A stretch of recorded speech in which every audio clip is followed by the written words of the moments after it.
Muito bem, vamos iniciando então o nosso estudo de hoje, iniciando mais uma obra para o nosso estudo, para a nossa instrução. Será o nosso livro Voltei, psicografado pelo espírito que usou o pseudônimo de Irmão Jacó, um livro que foi trazido para nós através do Chico Xavier. Nós teremos hoje uma apresentação do nosso autor, uma apresentação também do nosso livro, e depois a gente já inicia nesse capítulo 1. Bom, o livro Voltei, ele traz para nós a trajetória no mundo espiritual de Frederico Figner, que é o espírito que utilizou exatamente, Brasil, a gente vai falar um pouquinho sobre a biografia dele daqui a pouquinho. A gente vai, que trouxe para nós aqui então, através desse pseudônimo, exatamente porque, como nós lembramos, outras histórias, como por exemplo do Irmão X, do Irmão Jacó, espíritos que se utilizaram de pseudônimos exatamente para não criarem constrangimentos junto às suas famílias, né? Famílias que algumas vezes protestavam, querendo os lucros obtidos por obras, outros que não aceitavam que aquele livro fosse o autor, né, que se identificava na obra, seria realmente aquele que se identificava, né? E também por causa de não apenas direitos autorais, mas até que por uma questão de ponto de vista religioso, né? Enfim, uma série de situações bastante difíceis, né? A mesma coisa aconteceu com o próprio André Luiz também, que se utilizou desse pseudônimo para evitar qualquer tipo de situação que constrangesse também sua família ou trouxesse algum tipo de polêmica, né? Então, muitos desses espíritos acabavam então utilizando esses nomes fictícios para poder, para que pudéssemos principalmente nos concentrar mais na obra em si, na mensagem que é transmitida, do que pelo espírito propriamente dito.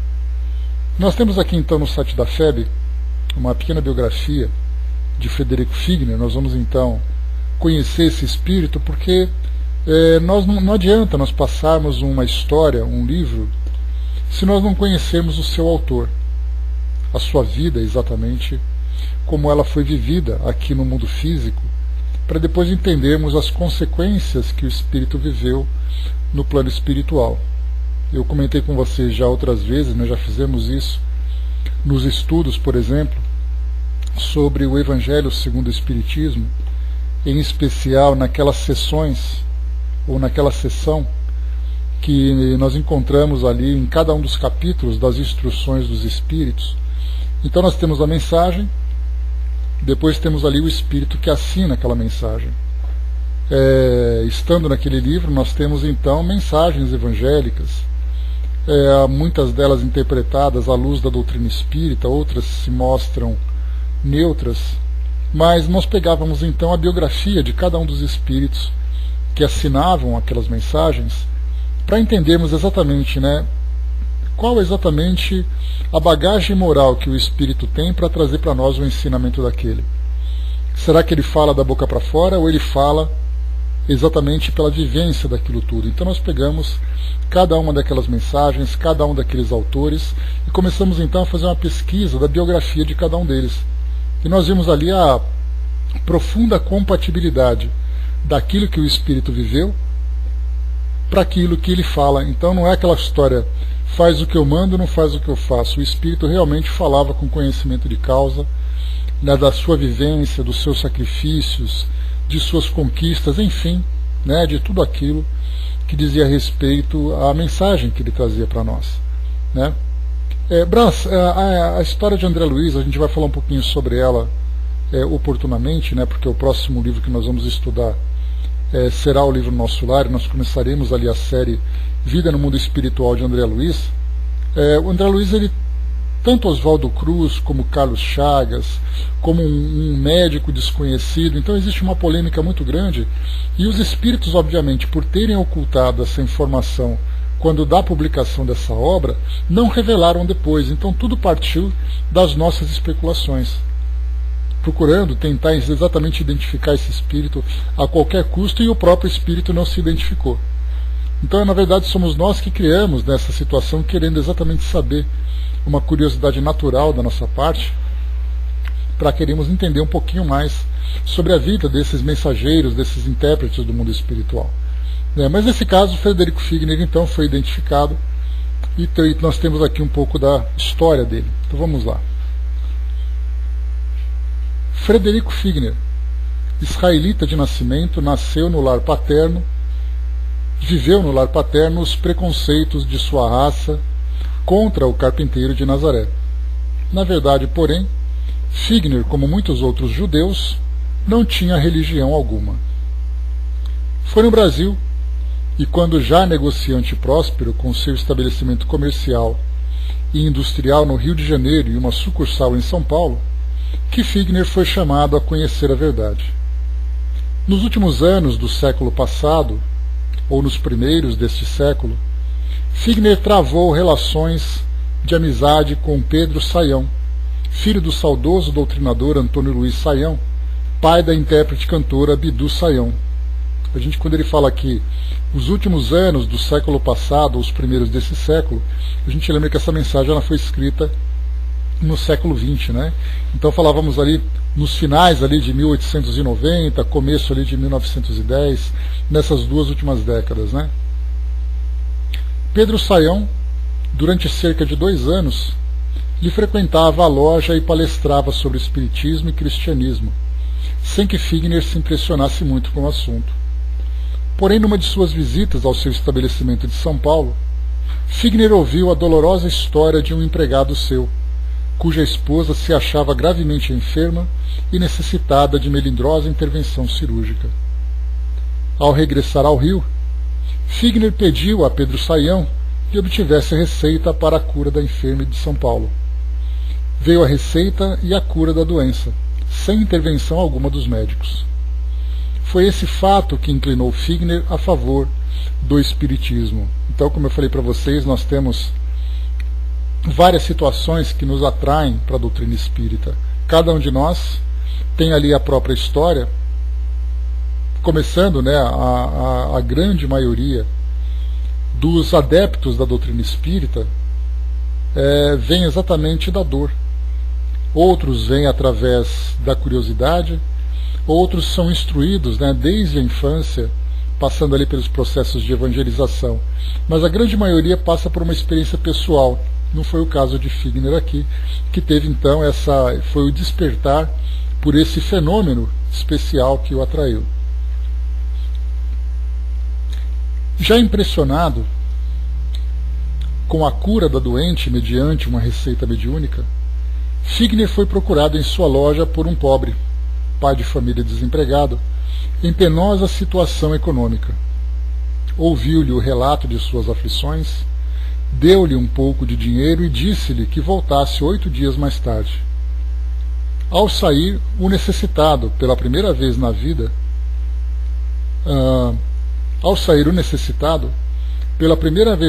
Figner fez um pedido ao carpinteiro de Nazaré. Se é como dizem os cristãos que tu tens poder, ajuda esse pobre pai de família. Arranja-lhe trabalho e meios de vida. 8 dias mais tarde voltava o homem com o sorriso dos felizes e lhe narrava: já estou trabalhando e brevemente virei restituir seu dinheiro, Sr. Figner.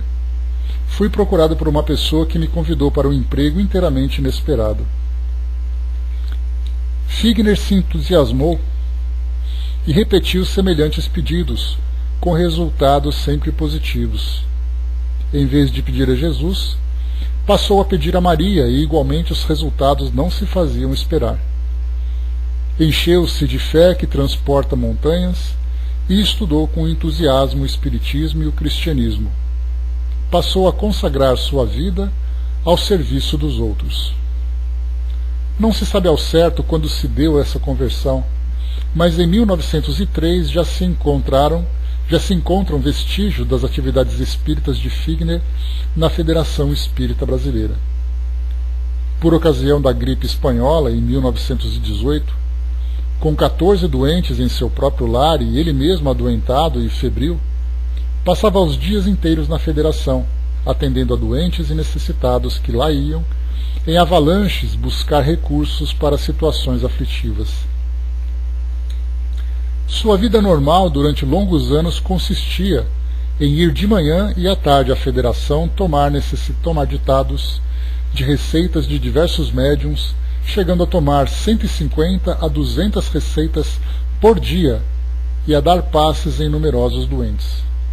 Levantava-se às 5 horas da manhã e, antes de ir à loja, ia à federação, de onde só saía quando terminava esse serviço de tomar ditados de receitas. Às 4 horas da tarde lá estava de novo para orar e dar passes em doentes. E curava mesmo os enfermos, pois que seus fregueses, como ele lhes chamava na intimidade, cresciam sempre em números. Como propagandista da doutrina, manteve sempre uma sessão no Correio da Manhã, que era lida no país todo. Em 1921, polemicou com o padre Florencio Dubois pela Folha do Norte do Pará. Promoveu a publicação de muitos livros, custeando as edições. Foi à Inglaterra visitar o célebre Circle of Crow, onde o médium Willie Hope obtinha as famosas fotografias de extras. Visitou então o Sir Arthur Conan Doyle e outros grandes vultos do espiritismo inglês. A gente lembra Arthur Conan Doyle, ele foi o escritor que criou o nosso Sherlock Holmes. E ele também, para quem acompanhou aquele documentário que eu sugeri para vocês, falando sobre a vida de Harry Houdini, aquele ilusionista famoso do final do século XIX, começo do século XX, nós temos ali a presença do Sr. Arthur Conan Doyle, que inclusive teve um contato direto com Houdini também, para uma tentativa da esposa do Conan Doyle de trazer uma psicografia para Houdini, vinda da mãe dele, que havia desencarnado. Em 1920 perdeu a filha primogênita e sua esposa ficou inconsolável. Ouvindo ele falar da médium de materialização, Dona Ana Prado, de Belém do Pará, decidiu-se a partir para o norte. A Dona Ana Prado, ela era uma médium de efeitos físicos assim extremamente potente, inclusive tem um livro presenteado pela Miriam, que me deu esse belíssimo presente, contando um pouco da biografia dela. E logo na capa nós temos ela sentada numa grande cadeira, daquelas cadeiras de Vime, cadeira de balanço, se desmaterializando. Então ela estava transparente, sentada na cadeira, e esse fenômeno então foi fotografado. Então, para quem quiser conhecer um pouquinho mais, Dona Ana Prado, médium lá da cidade de Belém, no Pará. No dia 1º de abril de 1921, embarcou com toda a família. O que sucedeu naquelas sessões acha-se relatado no livro do Dr. Nogueira de Faria, intitulado O Trabalho dos Mortos, pela senhora Dona Esther Figner, esposa de Frederico Figner, a qual, apenas regressando das sessões e assistida por sua filha Leontina, escrevia relato minucioso de tudo que ocorrera. Então esse O Trabalho dos Mortos é o livro que eu tenho, é um belíssimo livro. Frederico Figner nasceu na madrugada de 2 de dezembro de 1866, na casa humilde de número 37 da rua Teninska, em Milevsko, perto de Tabor, Tchecoslováquia, então Boêmia e parte do Império Austro-Húngaro. Então ele era tcheco, de origem. Era, portanto, compatriota de outro missionário que, como ele, vinha cumprir sua tarefa no Brasil, durante longa existência como brasileiro, entre os melhores, Francisco Valdomiro Lorenz, nascido em Zibislav, perto de Tchaslav, e chegado ao Brasil 2 anos depois de Figner. Ambos vinham da pátria dos grandes mártires do cristianismo, John Hus e Jerônimo de Praga, divulgar aqui os ideais superiores que conduziram os 2 heróis aos tormentos da Inquisição. Figner e Lorenz gravitaram para a Federação Espírita Brasileira, que era muito jovem quando eles chegaram ao Brasil. Figner venceu galhardamente a escorregadiça e perigosa prova da riqueza. Lorenz venceu com igual bravura os tormentos da pobreza e se tornou um dos mais cultos esperantistas do mundo, com várias obras publicadas. Filho de pais pobres, Figner tinha que imigrar para o Novo Mundo, como faziam os jovens da Europa Central naquele tempo. Aos 13 anos, sai do lar paterno e vai para a cidade de Pequim aprender o ofício. Em 1882, aos 16, deixa definitivamente a terra natal. Parte com sua maleta de emigrante para Bremerhaven, de onde, a bordo do vapor Elbe, como passageiro da terceira classe, ruma para os Estados Unidos só levando dinheiro para a travessia. Contava Figner um pormenor interessante dessa viagem. Sua mãe fizera e lhe dera para a viagem uma trança de pão doce. Chegando a bordo, nota que a alimentação da terceira classe é absolutamente insuportável. Divide então o seu pão doce de sorte a abastar todo o tempo na travessia, que durou 14 dias. Foi essa sua única alimentação durante 2 semanas. Levava como modelo de conduta até na cidade dos pais. Era o exemplo a imitar para vencer na vida. Uma tempestade violenta foi o único incidente na travessia, mas foi-lhe rude a luta para adquirir estabilidade econômica, de sorte a manter-se e ajudar os pais e os irmãos. Estados Unidos, México, América Central e finalmente América do Sul, fora seus campos de luta econômica.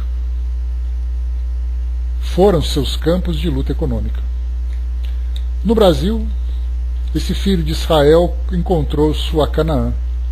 Estabeleceu-se, prosperou, conheceu uma jovem de peregrinas virtudes e alma de artista, Dona Esther de Freitas Reis, filha de família ilustre. Em 1897, Frederico Figner e Dona Esther de Freitas Reis fundavam, pelo patrimônio, seu lar feliz. Recebia ele o prêmio de suas grandes lutas de 30 anos, mas não sonhava repouso, que não era ideal de seu caráter vibrante. Desse feliz enlace nasceram 6 filhos: Raquel, Aloísio, Gabriel, desaparecidos do mundo antes do venerado genitor; Lenilda, Helena e Lélia, muito devotados ao seu velho pai. O serviço de Figner nas obras de assistência e o trabalho profissional afastava-o muito do lar, mas isso não prejudicava o cultivo de um afeto extremo entre pai e filhos. Amavam-se com ardor e respeitavam reciprocamente as ideias e crenças particulares de cada um. Ainda nos últimos dias de sua vida, distribuía ele principescamente donativos por instituições e pessoas pobres de sua amizade, guiando-se pelo coração e nem sempre pelo cérebro, e só respeitando a fortuna das filhas. Trabalhou e serviu abnegadamente até que a enfermidade o prendeu ao leito, poucos dias antes da partida. Completou 80 anos em 2 de dezembro de 1946, e em 19 de janeiro de 47, às 20 horas, partiu para o mundo espiritual, deixando abertos caminhos de luz sobre a terra que pisara por tanto tempo. Ao funeral, compareceu uma multidão de amigos e admiradores. Diante da câmara mortuária, o presidente da federação pronunciou palavras de despedida e o vice-presidente fez uma prece. Ao descer o ataúde ao jazigo, no cemitério de São Francisco Xavier, falavam com sentimento os doutores Miranda Ludolf, Lins de Vasconcelos e o capitão Silva Pinto. A Federação Espírita Brasileira, após a morte de Figner, publicou alguns dos escritos no livro intitulado Crônicas Espíritas. Então esse daqui, Grandes Espíritas do Brasil, FEB, material da FEB, para conhecermos então quem é aqui o nosso Frederico Figner. Bom dia, Marion, bom dia, Carol, de novo. Então, essa aqui é a nossa biografia. Aqui no nosso livro Voltei, conhecendo um pouquinho agora sobre ele, fazendo essa trajetória de Frederico Figner, com o pseudônimo de Irmão Jacó. Esse livro foi publicado então em 1947, pouco tempo depois da sua desencarnação. Ele é composto aqui de 20 capítulos, a gente então vai degustar esse material. distribuído aqui em aproximadamente 100 páginas nessa versão digital que eu peguei aqui na internet, né, para facilitar aqui o nosso manuseio. Então é um livro que será relativamente rápido de nós estudarmos, mas a gente vai tentar então, né, aproveitar aqui cada uma das passagens, cada uma das orientações, para conhecermos um pouquinho mais sobre Frederico Figner, né, e a sua vivência no mundo espiritual. Então, a partir dessa referência que nós temos de quem foi esse espírito aqui no mundo material, do seu trabalho, a gente vai ver então como uma consequência natural daquilo que ele viveu aqui no mundo físico, os seus valores, os seus princípios e aquilo que ele viveu como consequência no plano espiritual. E isso vai ser para nós de grande instrução, porque basta a gente lembrar que tudo aquilo que foi trazido para nós lá no livro O Céu e o Inferno, por Kardec, nós tivemos ali aquele grupo de espíritos, né, mais de 60 psicografias, que foram divididas em diversas categorias, e nessas categorias, então, bom dia, Alcimar, então nessas categorias nós conhecemos ali um pouco de cada espírito, da sua vivência no mundo espiritual, relacionada com a vivência no mundo material. Então, mais uma vez, esses livros não vêm para o nosso entretenimento, porque certamente, né, é muito interessante nós conhecermos os espíritos que trazem para nós essas comunicações, as suas experiências no mundo espiritual, estimular a nossa fantasia, as nossas fantasias, como acontece, né, com os livros de literatura comum aqui do nosso mundo material. Então a gente fica imaginando as personagens, as suas experiências, os ambientes onde as histórias se desenvolveram.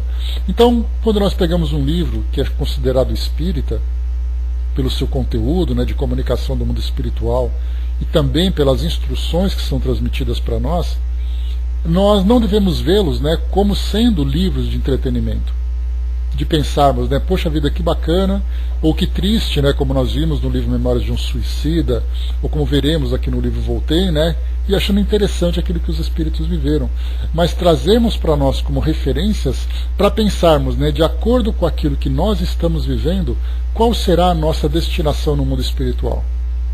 Nós encontraremos um ambiente tão sofrido, tão doloroso como o caso de Camilo Castelo Branco no Memórias de um Suicida, ou encontraremos um mundo tão interessante, né, cheio de apesar das dificuldades, tendo também ali tantas surpresas, tantas situações felizes, né, como é o caso de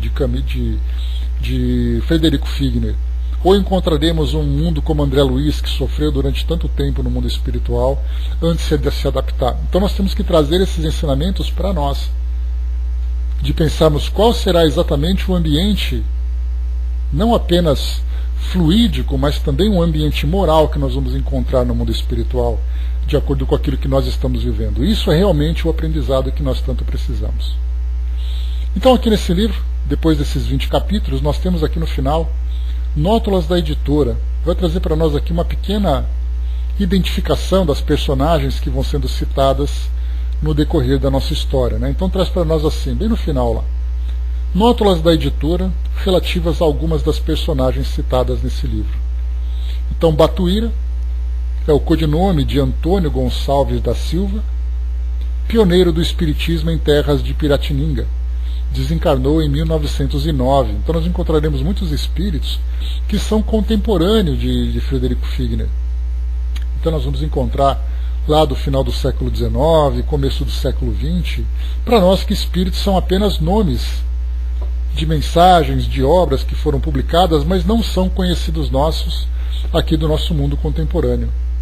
É o caso, por exemplo, né, basta a gente lembrar, talvez aquele que seja de uma grande referência para nós, o próprio Dr. Bezerra de Menezes, que ele é conhecido pelo trabalho que ele faz como espírito, mas a gente conhece muito pouco sobre a vida que ele teve aqui no mundo físico. Conhecemos um pouco da biografia dele através do filme, conhecemos do filme que foi produzido, né, sobre a vida dele, conhecemos um pouquinho de alguns artigos que foram publicados e tudo mais, de algumas passagens em que ele é mencionado, né, em livros, como é o caso, por exemplo, aqui do próprio livro Voltaire, que a gente vai conhecer um pouquinho mais, que é um livro bastante conhecido, livros de Manuel Filomeno de Miranda, livros de Dona Ivone do Amaral Pereira, enfim, nós encontramos sempre passagens para sabermos quem ele é. no mundo espiritual, mas conhecemos muito pouco de quem ele foi aqui no mundo físico, né? Então temos aqui Batuíra, que desencarnou em 1909, o próprio Dr. Adolfo Bezerra de Menezes, que foi presidente da FEB entre 1895 a 1899, ele desencarnou em 1900, cravado ali no final do século XIX. Dr. Francisco Leite, não entendi o Tico-Teco. Aqui no caso, né, são as personagens, né, que são citadas, que são conhecidas e que estavam envolvidas de alguma forma com a divulgação da doutrina espírita. E nós teremos, obviamente, aqui outros espíritos que são anônimos, né, que simplesmente participaram de alguma situação que eles vivenciaram, né? Então a editora teve a preocupação de trazer para nós essas personagens mais conhecidas para que nós nos situemos, né, na narrativa que vai ser apresentada. Então, Dr. Francisco Leite Bittencourt Sampaio, poeta, escritor, médium, receitista e membro do grupo Confúcio e do grupo Ismael, desencarnou em 1895. Casimiro Cunha, conhecido, né, dos nossos vestibulandos, né, que sofrem, né, com as provas de literatura, foi poeta, cego desde a idade de 16 anos, colaborava em Reformador, desencarnou em 1914.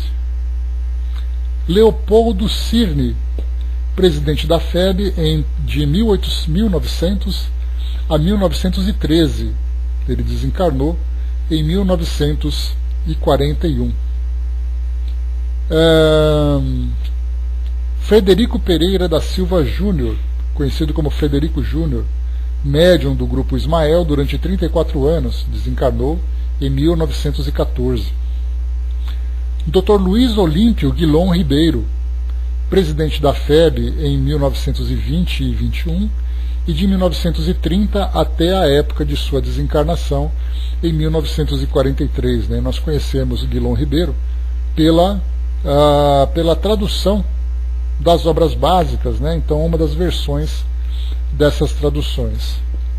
Inácio Bittencourt, vice-presidente da FEB em 1915, médium receitista, desencarnou em 1943. Adolfo Oscar do Amaral Ornelas, conhecido como Ornelas, secretário do Reformador, médium, dramaturgo e poeta de valor. Ele desencarnou em 1923. Petintinga, pseudônimo de José Florentino de Sena, presidente da União Espírita Baiana, poeta ilustre, desencarnou em 1939. Romualdo Antônio de Seixas, conhecido como Romualdo Seixas, arcebispo da Bahia, desencarnado em 1860, é um dos guias do grupo Ismael.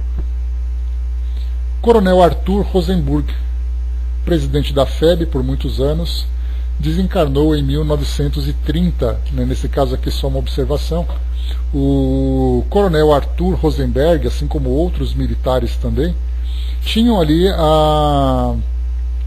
foram citados, né, no livro Militares do Além, que foi uma coletânea que fizeram com mensagens psicografadas pelo Chico em diversas obras. Então pegaram as mensagens que eram então, né, psicografadas por militares, tratando ali de diversos assuntos, preocupações com o destino do país, trabalhos que eram realizados nos grupos de militares daquela época, né, que eram militares de alta patente, né, como o caso de Marechal Deodoro da Fonseca, Marechal Floriano Peixoto, dentre outros, né, que eram generais, que eram coronéis e tudo mais. Então, só a título de curiosidade, lembrando que fizeram esse trabalho, que nós chegamos a comentar sobre isso recentemente.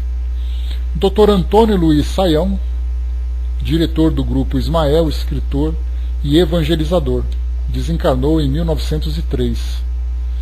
Conhecido, né, o nosso Caibar Schutel, abnegado espírita, escritor e jornalista, né, um dos grandes desbravadores da doutrina espírita nos meios de comunicação, tanto nas publicações que eram impressas, como também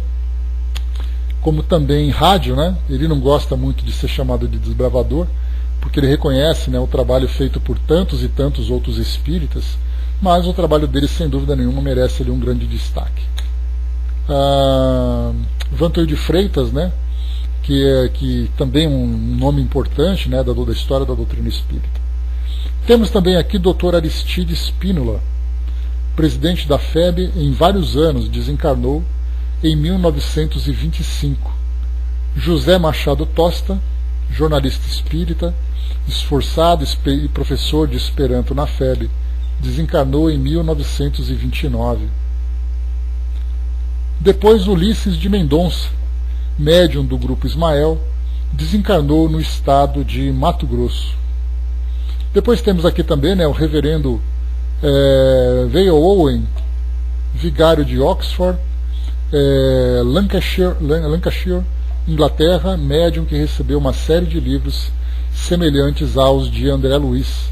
Né? Então o reverendo Owen, ele tem eu tenho uma citação aqui muito bacana, isso na década de 1930, portanto antes do lançamento do livro Nosso Lar, ele já falava numa comunicação com o filho, aliás, o filho obtendo a comunicação após a desencarnação dele, contando exatamente a sua experiência no mundo espiritual. E ele traz ali um cenário muito parecido com aquele que André Luiz descreve através do Chico. Isso uns 10 anos antes de começarmos a divulgar essa ideia do mundo espiritual.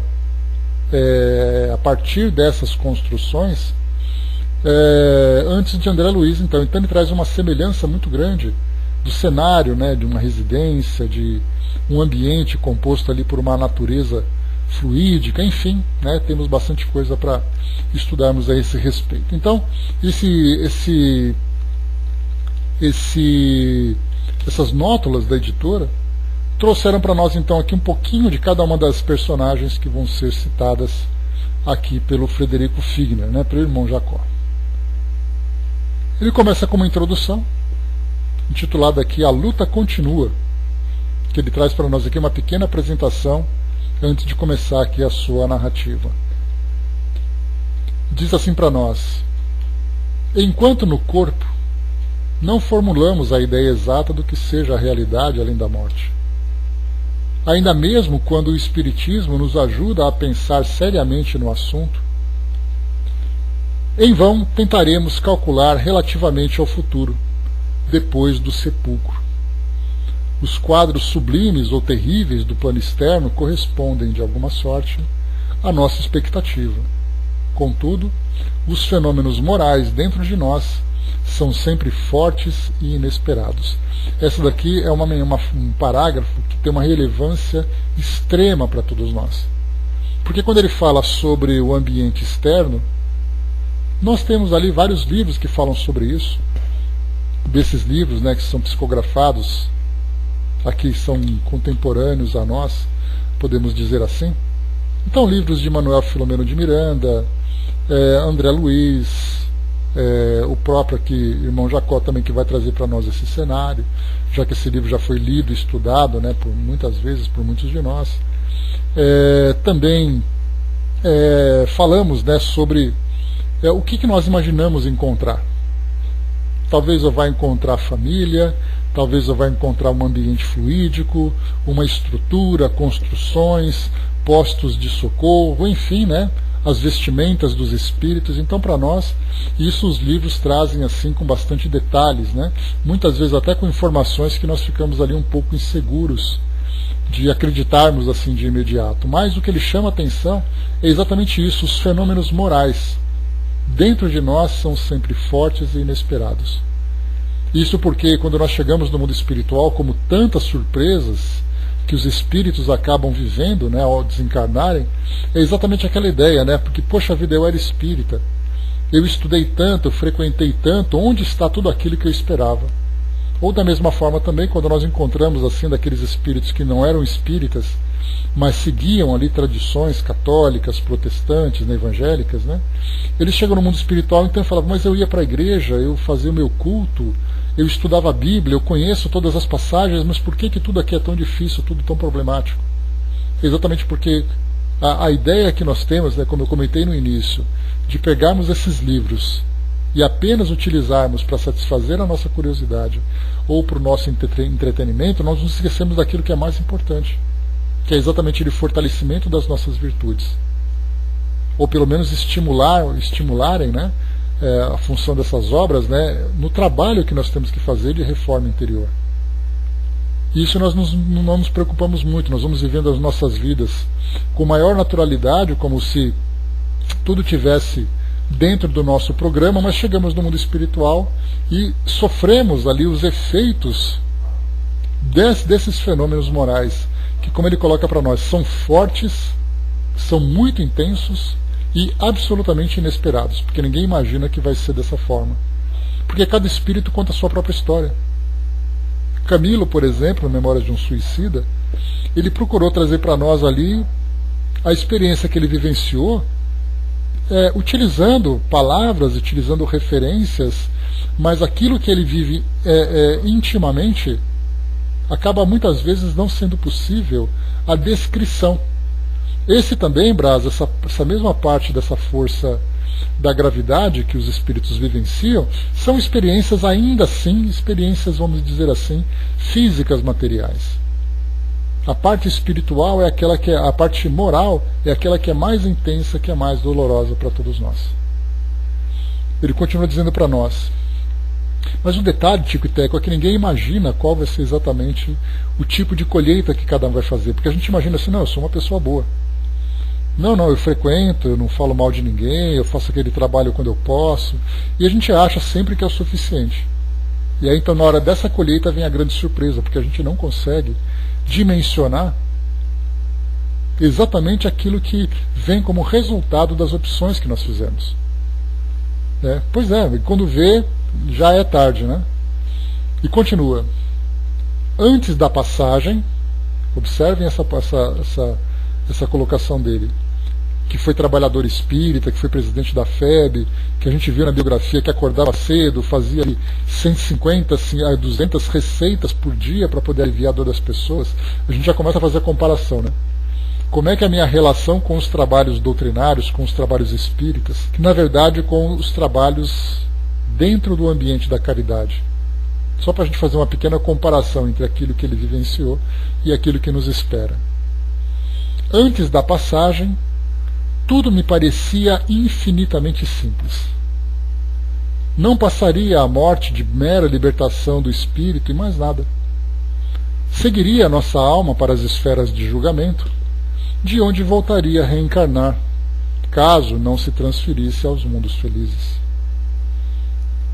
Compreendo hoje que aceitar esta fórmula seria o mesmo que menoscabar a existência humana, declarando-se que o homem apenas renascerá na Terra, respirará entre as criaturas e em seguida se libertará do corpo de baixa condensação fluídica. Quantos conflitos, porém, entre o aparecimento e a desagregação do veículo carnal. Quantas lições entre a infância e o declínio das forças físicas. Reconheço presentemente que as dificuldades não são menores para a alma liberta dos mais pesados impedimentos do plano material. Entre o ato de perder a carcaça de ossos e a iniciativa de reencarnação ou de elevação, temos o tempo. E o conteúdo desse tempo reside em nós mesmos. Quantos óbices a vencer, quantos enigmas a solucionar.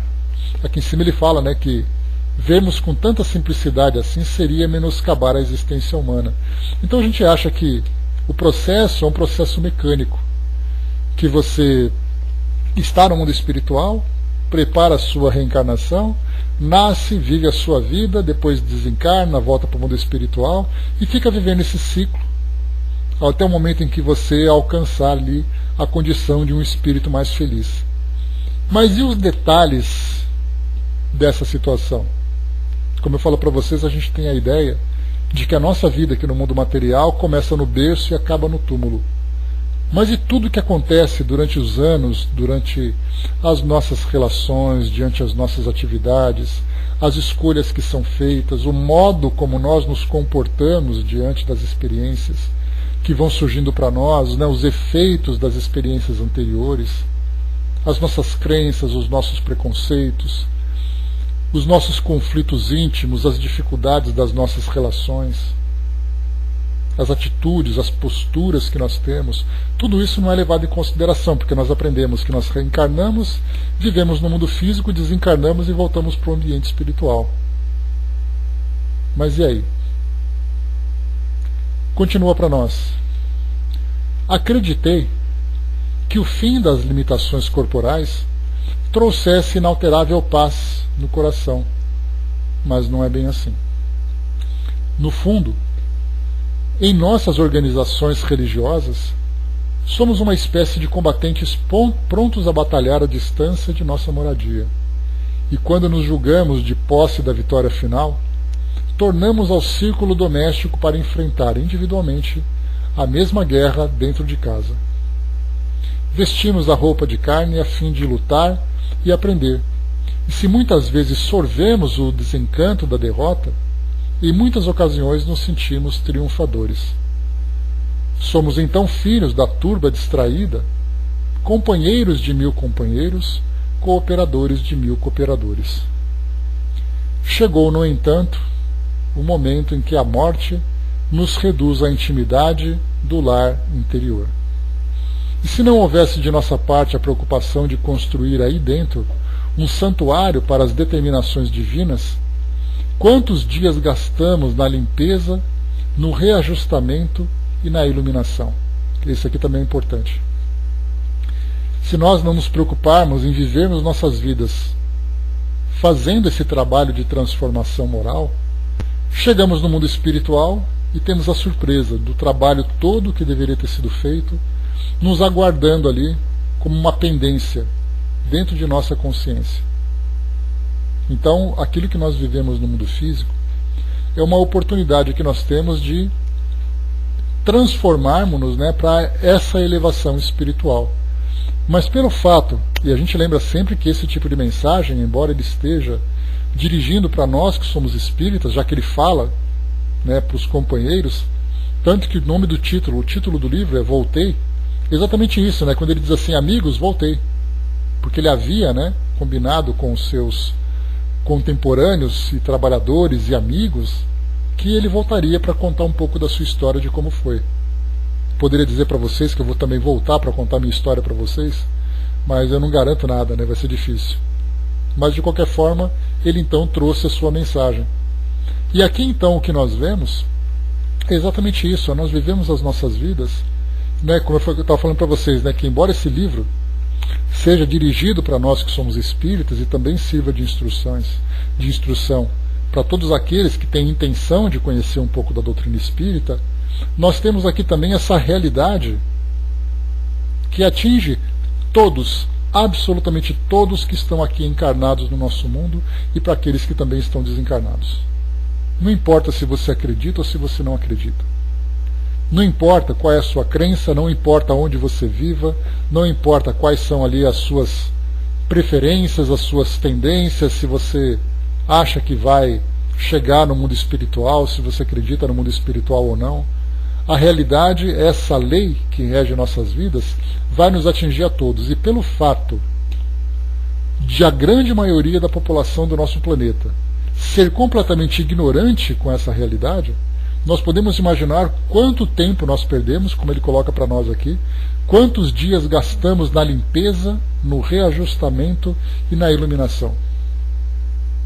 De pegarmos aqueles que chegam no mundo espiritual surpresos, porque encontram uma realidade, mas muito mais do que a realidade que ele observa em torno dele, ele vai ver dentro dele, em ebulição, tudo aquilo que existe realmente do que ele é, dos seus valores, de suas crenças, de suas tendências, dos dramas da sua consciência. Então a gente vê que o trabalho que é realizado no mundo de provas e expiações é um trabalho extremamente árduo, e por isso os espíritos eles sempre trazem para nós o relato do esforço que é necessário para fazer com que nós nos recuperemos.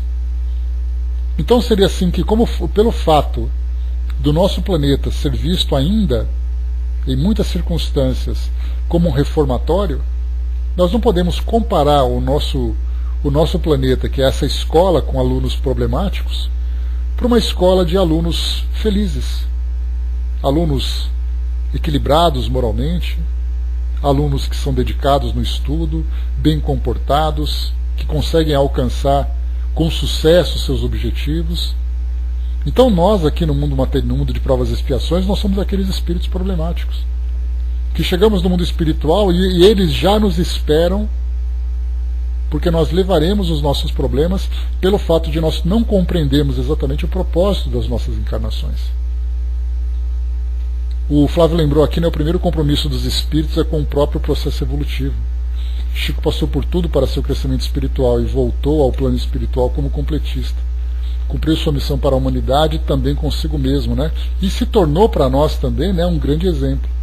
E esse sofrimento, Braz, a gente fica se perguntando, né? Esse sofrimento era algo que dizia respeito a ele, da sua história passada, ou era exatamente ali uma missão que ele tinha que cumprir, trazendo para nós exatamente a capacidade que tinha de vencer esses sofrimentos? Seja como for, o exemplo, né, e o legado que foi deixado para todos nós foi algo realmente digno da nossa admiração e do nosso respeito. E continua para nós aqui.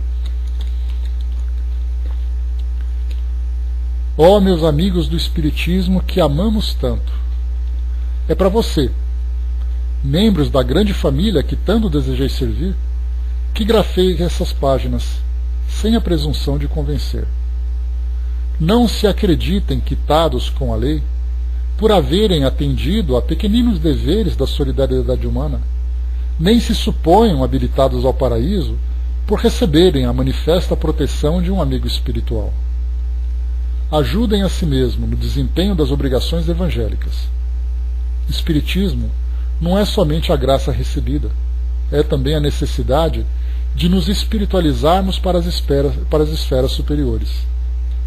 Falo-lhes hoje com a experiência mais dilatada. Depois de muitos anos nas lides da doutrina, estou recompondo a aprendizagem, a fim de não ser o companheiro inadequado ou o servo inútil. Guardem a certeza de que o Evangelho de Nosso Senhor Jesus Cristo não é apenas um conjunto brilhante de ensinamentos sublimes para ser comentado em nossas doutrinações. É código de sabedoria celestial, cujos dispositivos não podemos confundir. Aqui, como eu já falei para vocês, a mensagem deixada por Jesus e depois também ampliada, né, em conhecimento e interpretação por tantos outros espíritos, sejam eles espíritas, sejam eles de outras crenças, mas que falam desses mesmos valores, esses ensinamentos são o nosso manual de instrução, as regras que vão nos ensinar como viver aqui no mundo material. Cada vez que nós nos desviarmos, por menor que sejam as nossas atitudes, desses ensinamentos, nós vivenciaremos uma consequência dolorosa. Mas não vamos pensar em terrorismo espiritual, porque cada vez que nós também fizermos escolhas que são compatíveis com esses ensinamentos, isso vai trazer para nós o benefício dessa conquista. Então nós veremos sempre nas palestras, nos livros, nos estudos que nós fazemos sobre aquilo que Jesus falou, que Jesus fez, daqueles que seguiram seus ensinamentos, não apenas mais uma vez para o nosso entretenimento ou para satisfazer as nossas crenças. São simplesmente as regras desse jogo da vida que nós estamos participando.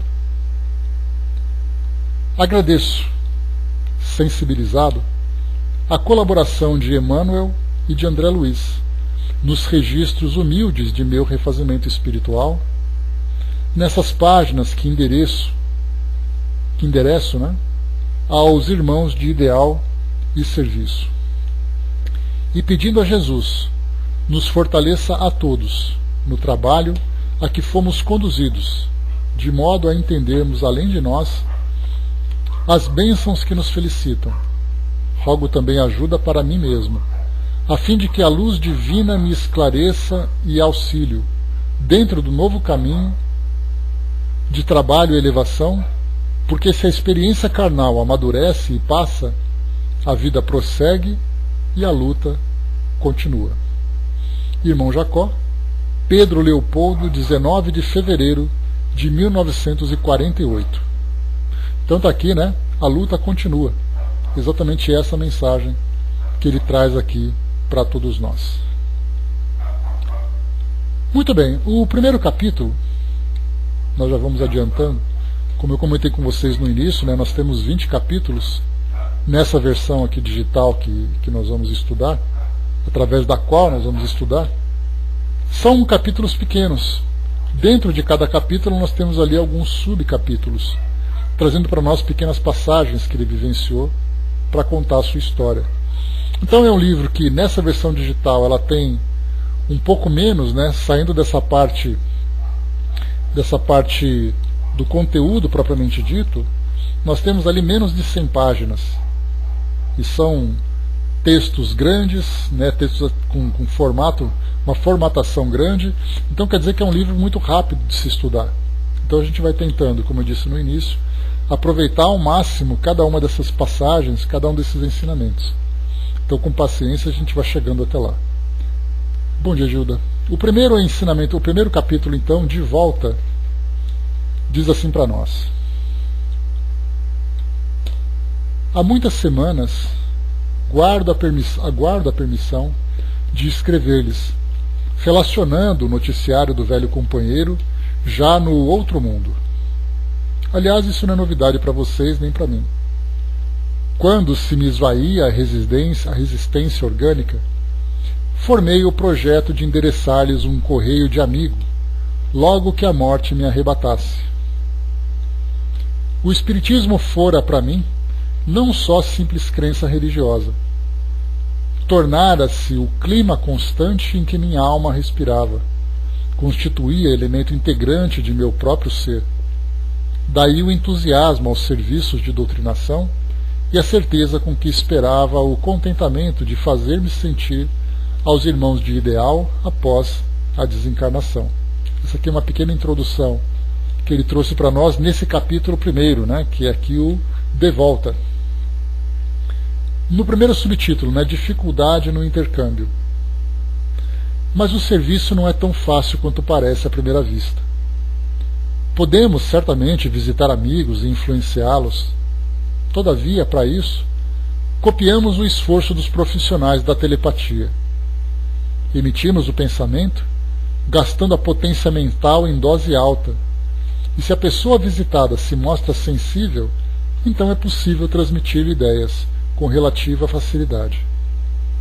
Por vezes, a deficiência do receptor, aliada às múltiplas ondas que o cercam, impede a consumação de nossos propósitos. É difícil estabelecer a preponderância de nossos desejos, né, como foi colocado para nós aqui. A grande dificuldade que os espíritos encontram no plano espiritual, especialmente aqueles que estão voltados para essa tarefa de intercâmbio, é exatamente encontrar em nós a acessibilidade do nosso pensamento, né, porque nós temos ali a necessidade da concentração, das nossas crenças, dos objetivos para recebermos essas comunicações. Então nós temos uma tendência natural a criarmos muitos obstáculos para essa comunicação dos espíritos. A mente humana atrai ondas de força, que variam de acordo com as emissões que lhe caracterizam as atividades. No aparelho mediúnico, esse fenômeno é mais vivo. Pela sensibilidade que lhe marca as faculdades registradoras, o médium projeta energias em busca do novo campo de ação e recebe-as de nossa esfera com intensidade indescritível. Calculam, pois, os obstáculos naturais que nos cerceiam as intenções. Se não há combinação fluídico-magnética entre o espírito comunicante e o recipiente humano, realizar-se-á nosso intento apenas no sentido parcial. É quase impossível impormos nossa individualidade completa. Ainda mesmo em se tratando de materialização, o visitante do outro mundo depende das organizações que o acolhem.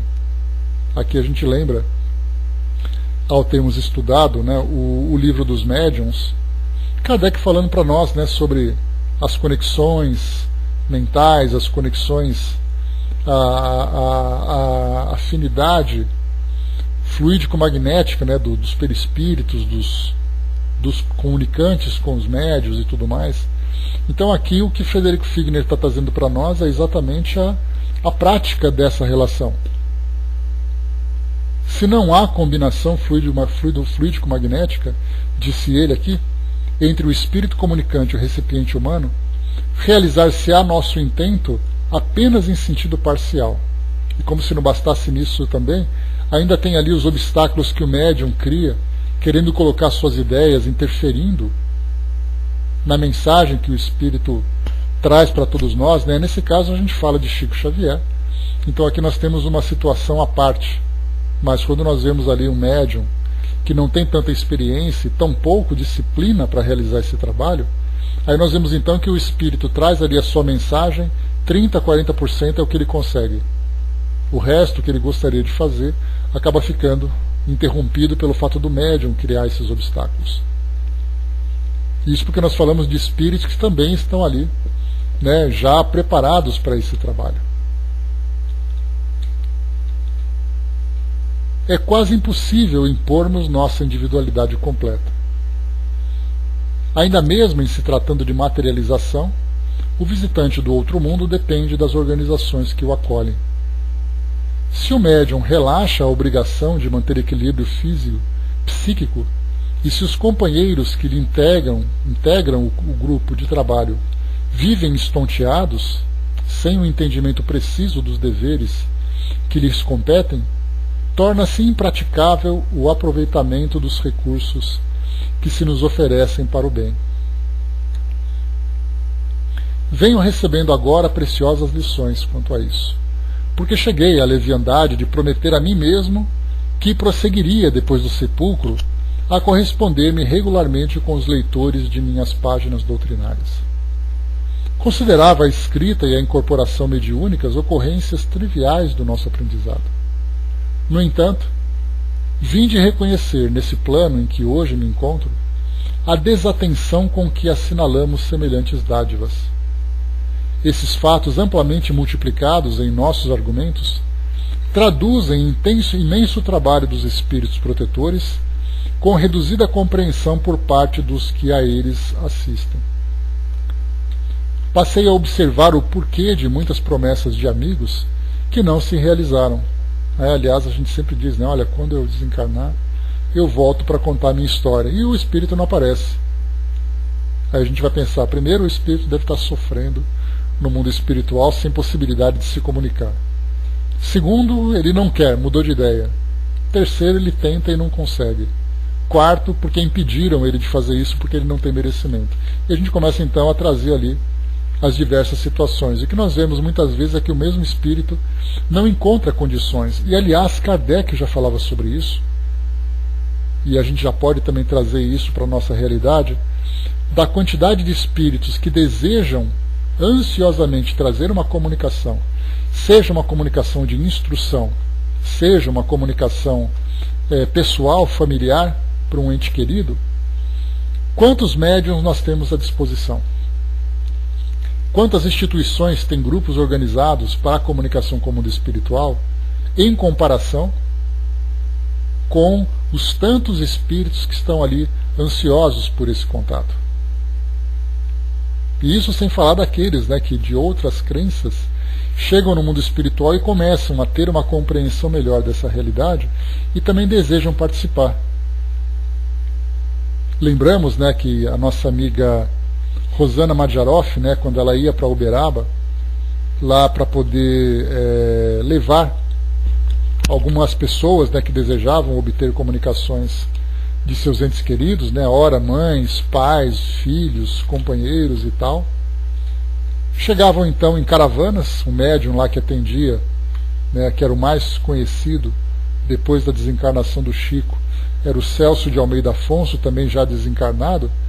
Mas eles chegavam então assim num determinado horário, na parte da tarde, esperavam ansiosamente até chegar o momento da reunião, centro espírita lotado, filas de pessoas para poder entrarem ali, para receberem a comunicação, e apenas 5 psicografias chegavam. Às vezes 100, 200 pessoas e apenas 5 eram contempladas. E aí nós podemos imaginar a fila que existia do lado de lá, pelo fato, né, tinham dificuldade de encontrarem médiums que permitissem essas comunicações, e um problema maior ainda, dos familiares desejarem se comunicar com seus entes queridos, desses espíritos, e não encontrarem neles a crença nessa realidade. A pessoa desencarnou, vou lá de vez em quando no cemitério para fazer uma limpeza, nos túmulos e tal, no dia de finados, depois eu vou sentir saudade e tudo mais, mas não alimentam mais do que isso a convicção da realidade de que aquele espírito de fato se encontra vivo. Não é apenas aquela ideia, a possibilidade de que talvez ele continue vivo no mundo espiritual, que deve estar num lugar bom. Não, o espírito quer falar. Os relatos que nós recebemos dos espíritos que chegam e falam assim: olha, eu quero falar com ele, eu quero dizer para ele aqui o que eu estou vivendo, mas ele simplesmente não acredita nisso. E aí então a gente começa a somar tantos e tantos obstáculos que os espíritos encontram para poderem trazer ali as suas mensagens.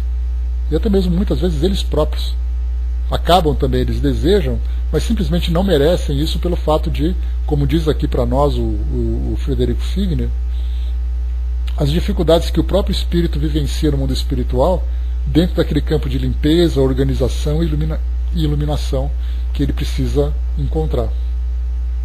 O Braz lembrou aqui também o espírito Dom Inácio de Loyola, em Abadiânia, um dia parou os trabalhos para nos contar suas histórias de quedas, né? Durou pouco esse médium. Triste, né? Então, tantos outros que trazem para nós também as suas dificuldades. E continua.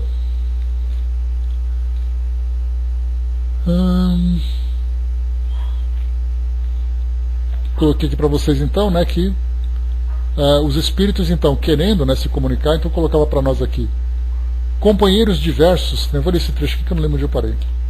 Companheiros diversos haviam partido antes de mim, convencidos de que poderiam voltar quando quisessem, trazendo informações da nova esfera, e embora lhes aguardassem a palavra esclarecedora, através de reuniões respeitáveis, a solução parecia adiada indefinidamente.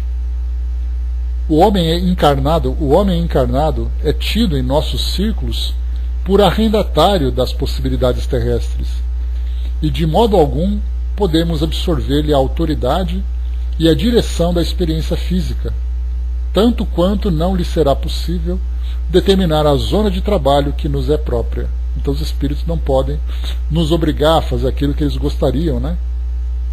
Mesmo que seja para algo positivo, de fazer com que nós mudemos as nossas vidas, que nos dediquemos a esse trabalho de formação com mais afinco, né, com mais dedicação. Eles não podem, livre-arbítrio é nosso.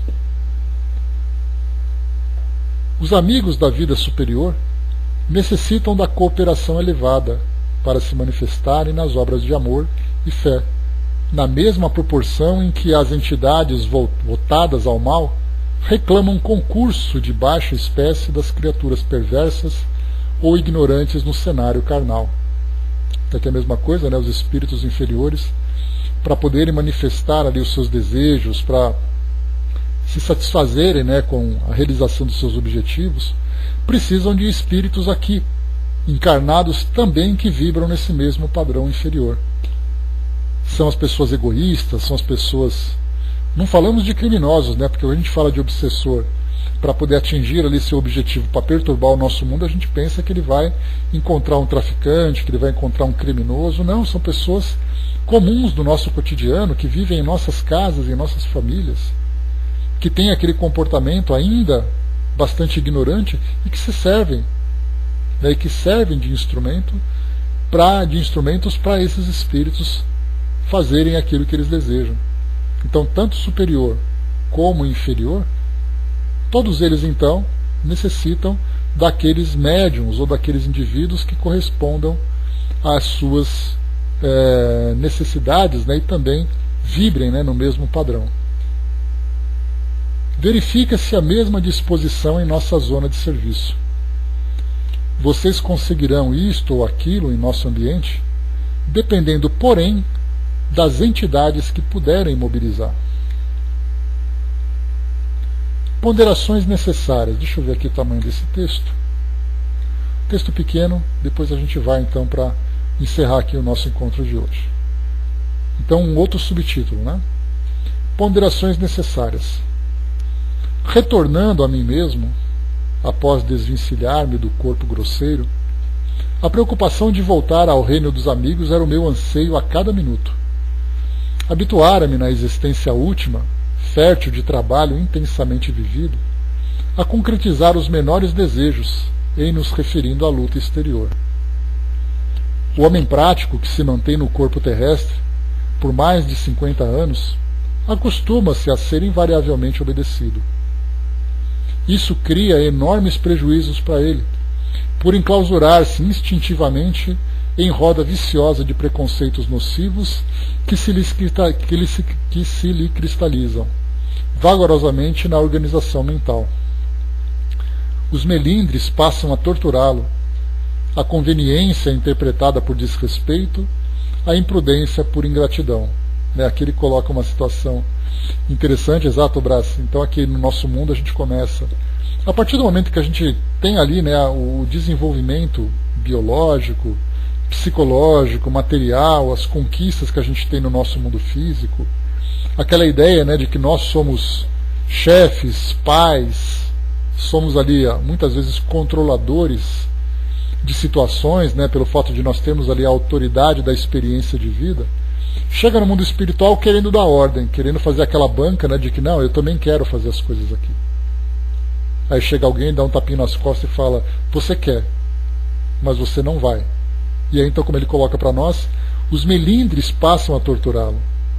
A conveniência é interpretada por desrespeito, a prudência por ingratidão. Quantos espíritos, trouxe para vocês uma daquelas psicografias que eu tenho aqui na minha coleção, no meu acervo, de um espírito então que, para se manifestar numa reunião mediúnica, ela aconteceu lá na Comunhão Espírita de Brasília, junto ao grupo de desenvolvimento mediúnico, os aprendizes de médiuns, que sempre acontecia às 8 horas da noite, na sexta-feira, e aí então ele chegava lá para psicografar e a mensagem inicial dele foi: estou desde cedo aqui esperando e vocês não começam. Então ele já começou já dando bronca, como se a equipe mediúnica estivesse ali à sua disposição. Me recordo que a minha prima, que era médium, ela sabia se ela ia psicografar à noite nessa reunião, quando de manhã ela sentia o braço dela mais pesado, às vezes um pouco dolorido. Então ela sabia que o braço dela estava querendo psicografar. Se dependesse do espírito, ela psicografaria durante o trabalho dela na parte da manhã. Pararia tudo de fazer para ficar à disposição dos espíritos. E aí nesse caso a gente vem aqui, que a conveniência, que só é conveniente você fazer o trabalho na hora certa, no ambiente certo, cumprindo aquele propósito do trabalho que foi assumido, ele é visto para muitos espíritos que levam para o mundo espiritual essa arrogância como desrespeito. E a prudência de selecionar como os espíritos vão se manifestar, quem são eles, por que eles querem se manifestar, o médium tem que ser prudente, cuidadoso, para evitar que ele mesmo não seja joguete dos espíritos. E para aqueles espíritos ainda com essa mentalidade de controladores, dominadores, de superiores, eles veem isso como ingratidão. Diz aqui para nós, e lembra que Frederico Figner, ele foi apenas dentro do meio espírita, então assim, dá para imaginar assim, a ideia que ele tinha, como muitos de nós também teremos. Você chega num centro espírita, dizendo assim, eu estou entrando nesse centro espírita porque eu fui presidente da Federação Espírita Brasileira. Então, obviamente, eu tenho que ser atendido com essa autoridade. As pessoas devem reconhecê-lo, devem cumprimentá-lo, e aí a gente começa a ver quantos empresários, políticos, artistas, pessoas famosas, pessoas poderosas chegam no mundo espiritual, e nós vimos isso de uma forma extrema lá nos Espíritos Endurecidos do livro Céu e Inferno, da Rainha de Oude, em que Kardec tinha que chamá-la de Vossa Majestade. Porque ela disse, se você não me chamar de Vossa Majestade, eu paro de falar com você. E aí depois o Espírito São Luís falou, esse espírito é um pobre coitado, que ainda vive com essa ilusão. Muito, Braz, quantas vezes? Imagina, por exemplo, religiosos que viveram aqui como representantes do céu, aqui no mundo físico, chegam do outro lado dizendo, eu fui tal pessoa. Diz aqui para nós, quase me considerei ofendido quando os benfeitores espirituais me cortaram a probabilidade do retorno apressado. Afinal, pensava de mim mesmo para comigo. O que pretendia não era, de maneira nenhuma, a admiração alheia, nem tensionava aproveitar o ensejo para a propaganda do meu nome. Interessava-me, sim, a prova da sobrevivência. Para tanto, se me fosse possível, tocaria um clarim mais alto do que uma sirene festiva. Amigos delicados, porém, fizeram-me saber que o ruído, no âmbito da espiritualidade, é tão prejudicial quanto o barulho intempestivo na via pública. E depois de ouvir longa série de ponderações, a me rearticularem os propósitos desordenados, entendi, graças a Deus, que minhas investidas se filiava à pura ingenuidade. Então a gente para por aqui esse nosso encontro de hoje, já com essa belíssima descrição da experiência que o espírito viveu. Na época de Camilo, que viveu todo aquele tormento do seu suicídio, ele era ignorante com relação à sua realidade espiritual, ele não imaginava que fosse encontrar, a sua vida se tornou uma peregrinação para se recuperar, a partir do ato que ele praticou. Aqui Frederico Figner era aquele espírita que a gente considera o espírita pronto, que chega no mundo espiritual moralizado, instruído, com autoridade, já chega dando carteirada. E quantos de nós chegaremos assim? Mas eu era espírita. Então passa no guichê do lado, porque é ali que é a contabilidade. E aí então a nossa vida começa a mudar completamente a partir dessa perspectiva. Porque aí nós não vamos contar tudo aquilo que nós conquistamos como espíritas, mas aquilo que nós deixamos de fazer. Porque a quem muito foi dado, muito será cobrado. Encerrando por aqui então, meus amigos, o nosso estudo de hoje, paramos aqui na página número 9 do nosso título e vamos iniciar então as primeiras visitas, que vai ser aqui a descrição desse primeiro contato que Frederico Figner estabeleceu com os amigos aqui do mundo físico, de que forma que isso aconteceu. Encerrando por aqui então o nosso encontro de hoje.